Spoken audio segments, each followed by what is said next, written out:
বাঙালির আবেগ ও উৎসবের অবিচ্ছেদ্য অংশ ইলিশ।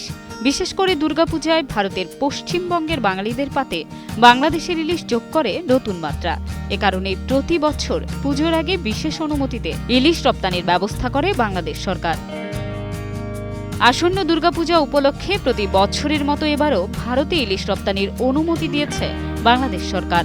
সোমবার বাণিজ্য মন্ত্রণালয় এক প্রজ্ঞাপনে জানিয়েছে, এবছর ভারতে 1200 টন ইলিশ রপ্তানি করা হবে।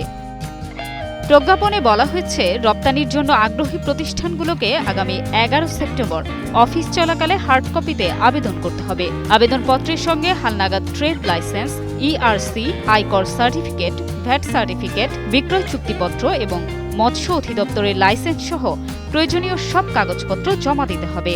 বসুন্ধরা টিস্যু, অশুদ্ধতার বিরুদ্ধে এক বিন্দুও ছাড় নয়।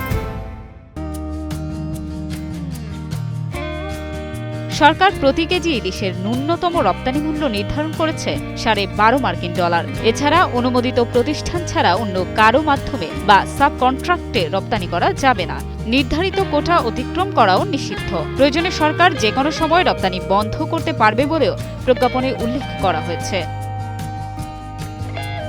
গত বছর দুর্গাপূজা উপলক্ষে প্রথমে 3000 টন ইলিশ রপ্তানির ঘোষণা হলেও শেষ পর্যন্ত 2420 টনের অনুমতি দেয়া হয়েছিল।